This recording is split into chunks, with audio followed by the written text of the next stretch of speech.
Moving to St. Simon's Island in 2026? What you need to know before you move. Are you thinking about moving to St. Simon's Island, Georgia in 2026? Maybe you're dreaming about beach walks, golf carts, great restaurants, coastal sunsets, and that slower Golden Isles lifestyle. But before you pack the moving truck, there are a few things you really need to know, from the cost of living to neighborhoods, insurance, schools, lifestyle, and what the real estate market looks like right now. I'm Frank Mazuka, your local relocation real estate specialist here in coastal Georgia. Before we get started, make sure you check the description below for my St. Simon's Island relocation guide. It will help you compare neighborhoods, understand the local market, and start planning your move with more confidence. In this video, I'm going to walk you through what it's really like to move to St. Simon's Island in 2026. St. Simon's Island is not just a place to live, it's a lifestyle. People move here because they want access to the beach, a strong sense of community, beautiful natural surroundings, great restaurants, golf, boating, biking, and that relaxed coastal pace that is hard to find in a lot of other places.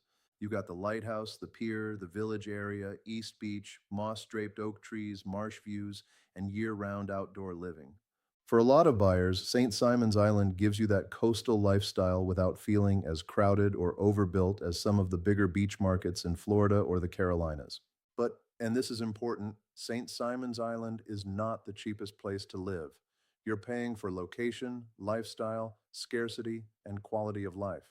So let's talk about cost. Is St. Simon's Island expensive? The honest answer is yes, especially compared to inland Georgia. The overall cost of living is above the national average, and housing is the biggest reason why. In 2026, single family homes on St. Simons can be significantly more expensive than surrounding areas like Brunswick, Kingsland, or mainland Glenn County. Condos may start in the lower to mid 200s depending on location, condition, and association fees. Entry level single family homes may start around the $500,000 range, but homes near the beach, marsh, golf course, or village area can climb much higher. And when you get into premium locations, ocean proximity, marsh views, updated luxury homes, or golf course frontage, pricing can move quickly into the seven figures. Now, beyond the mortgage, you also need to budget for insurance. Because this is a coastal market, wind insurance and flood insurance can be major considerations. Not every home requires flood insurance, but you absolutely need to understand the flood zone, elevation, wind coverage, HOA rules, and total monthly cost before you buy. One of the best things about St. Simon's Island is that every area has a different feel. The village area is one of the most recognizable parts of the island.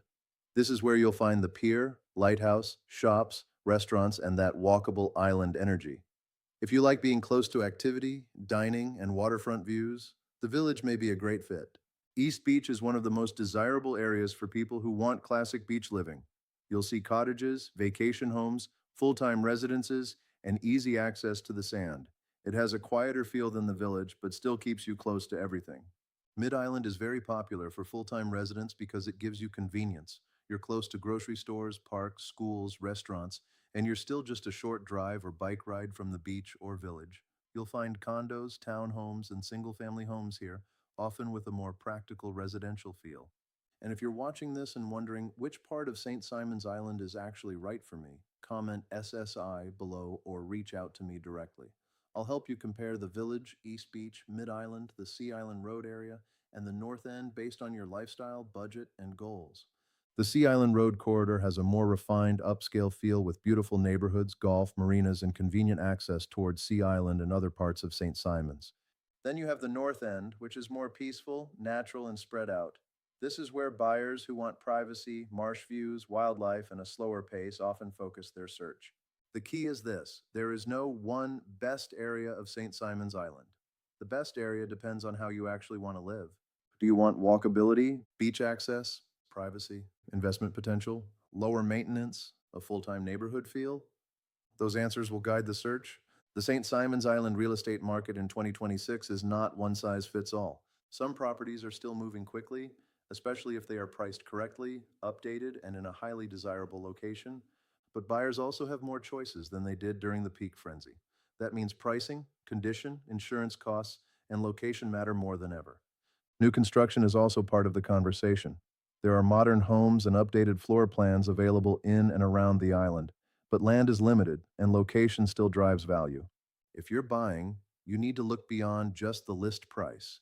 You need to understand days on market, comparable sales, insurance estimates, HOA fees, rental restrictions, flood zones, and future resale value. That's where local guidance really matters. For families, St. Simon's Island is served by Glynn County Schools, and schools like St. Simon's Elementary and Glynn Academy are commonly part of the conversation for relocating families. But lifestyle is the real draw. You've got beaches, boating, kayaking, fishing, golf, tennis, pickleball, local festivals, boutique shopping, seafood restaurants, historical sites, and easy access to Jekyll Island, Brunswick, and Sea Island. It's a place where you can be active outdoors almost year round. For many people, the move is not just about buying a home, it's about buying a better rhythm of life. So, is St. Simon's Island right for you in 2026? If you want coastal living, community, beauty, and a slower pace, it may be exactly what you're looking for. But you need to understand the true cost, the neighborhoods, the insurance, the flood zones, and the market before you make a move. If you're serious about relocating to St. Simon's Island, Sea Island, Brunswick, Jekyll Island, or anywhere in the Golden Isles, call or text me, Frank Mazuka. I'll help you compare neighborhoods, understand the numbers, and make a smart move. And don't forget, download the free St. Simon's Island relocation guide in the description below. Like this video, subscribe to the channel, and comment SSI if you want help getting started. Guiding you home with clarity and care. Check out the description for all the details.